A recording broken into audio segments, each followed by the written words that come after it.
So I have Thank two you. short dreams, and they have been just really kind of stirring me, and they're really short. Um, Okay. the first one, I would call it, I called it Stolen Money, and I had it on March the 5th, 2022. So in my dream, I believe I was at a church. I felt like I was in a church. This person came and got me, and he took me to this room.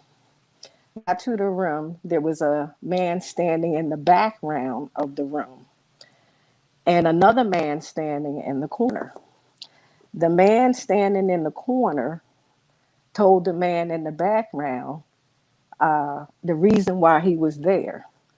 He said that my husband had stolen $73,000 from him, and he wanted his money back.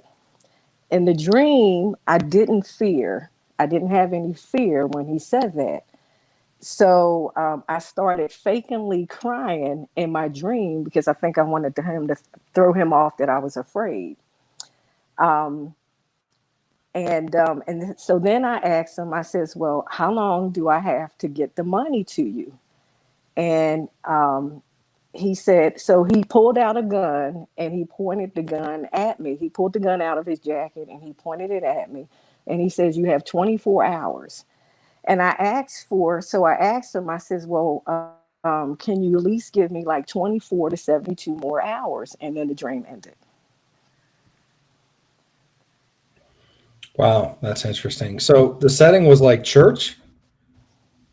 I felt like for some reason I was at a church because in the dream, I think I can remember that I had gotten up and I felt like I was at the church and this man came and got me and he just took me to this room. But like I said, when I got in the room, there was a man standing in the background of the room. And then he told the man, and then there was another man standing in the corner. And then he told the man in the background while he was there, the reason why he was there. He said that What did you get on that, Neil? That's an interesting Doctor, dream. yeah, why don't you go first and I'll jump in after. Well, I think the setting is really interesting. The idea of being in church and having somebody confront you and say that your husband stole from me. I think that's really interesting because the church is. Did we get Kimberly back? Can you hear us, Kimberly? yeah, can you see me? Yeah. Uh-huh. Yes, I can. All right. So there were I three can men hear in you. total. Yeah. Yeah, I can hear you.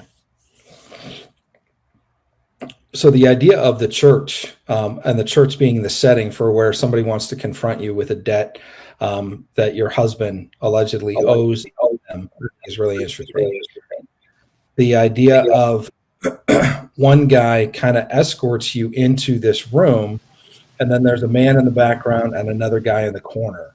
Um, it's to me, it's the idea of feeling a Yeah. little bit ambushed, feeling kind of cornered, especially when somebody's going to then tell you that your husband owes them a pretty immense amount of money for most people, $73,000.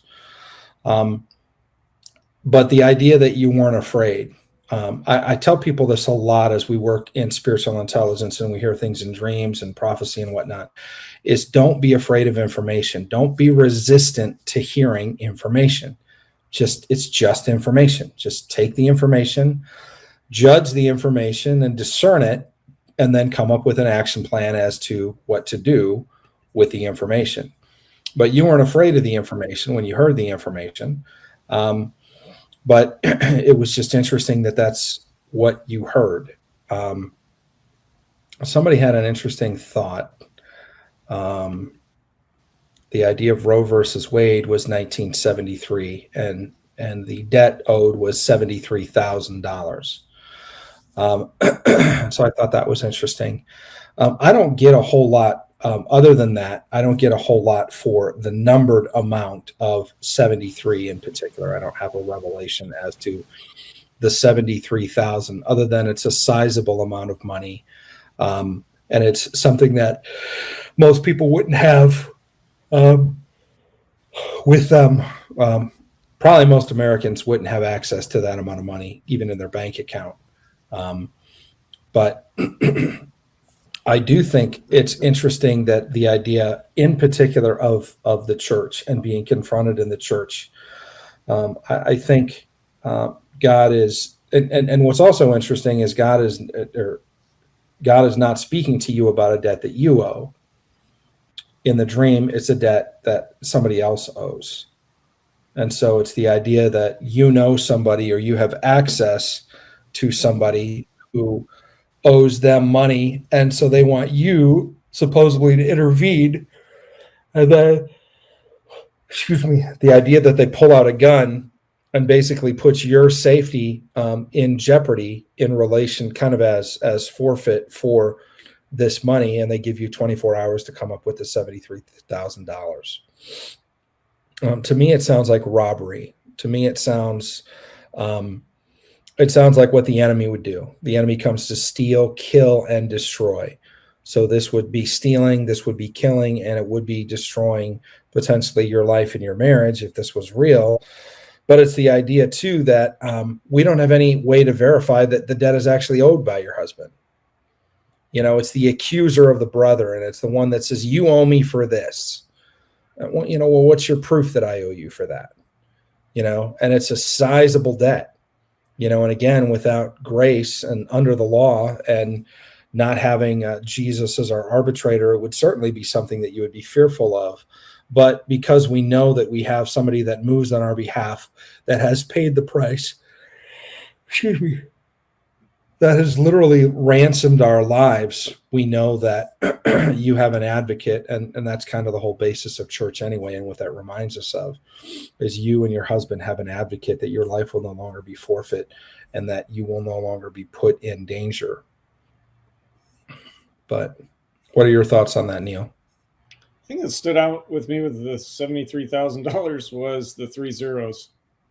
It's like these 3 men are a bunch of zeros. They're a null set. They don't matter. They don't mean anything. What they're accusing you of is meaningless.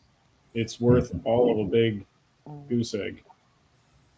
I love that you tried to fool them by fake crying. That was it's one of those think well on your feet under pressure, and that was pretty ingenious.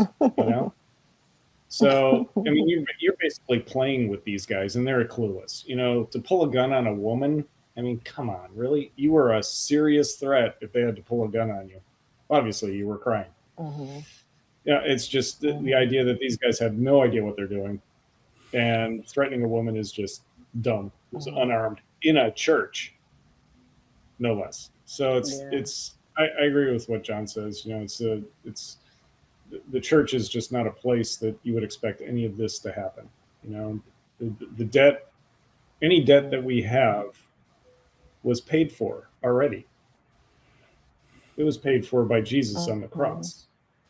We don't owe anybody anything, especially these 3 knuckleheads who are 3 zeros. So don't pay the debt. You're good. Yeah, there's a lot of interesting comments. I like this one.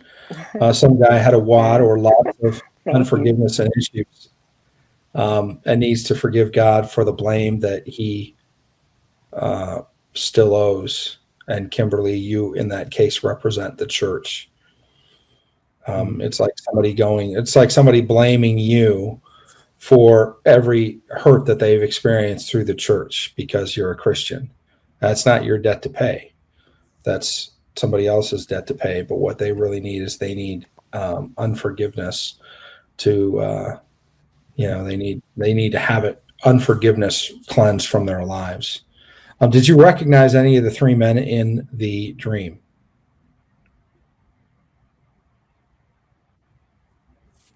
No. I think we lost her again. We lost Kimberly again. Okay.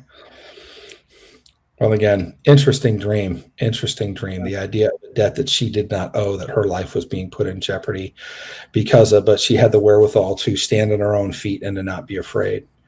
I think that's fascinating. Don't take on a debt because the accuser says you owe it. Don't buy into that. That's a trap. If you agree with it, then you carry the weight of it. And it's just like guilt. It's just like unforgiveness. If somebody has a grudge against you and the spirit of accusation wants to come against you and accuse you, and you've done everything you can to maybe go back to this person and to make it right, or, to try to receive a level of forgiveness or accountability or whatever needed to happen in the situation. But in this particular situation, it wasn't even about her. It was about her husband. So it was literally taking on an offense. This person took on an offense against her that had nothing to do with her. And that's what the spirit of accusation does. A good strategy in that case would be like, then you need to talk to my husband, but leave me out of it because it's not my debt to pay.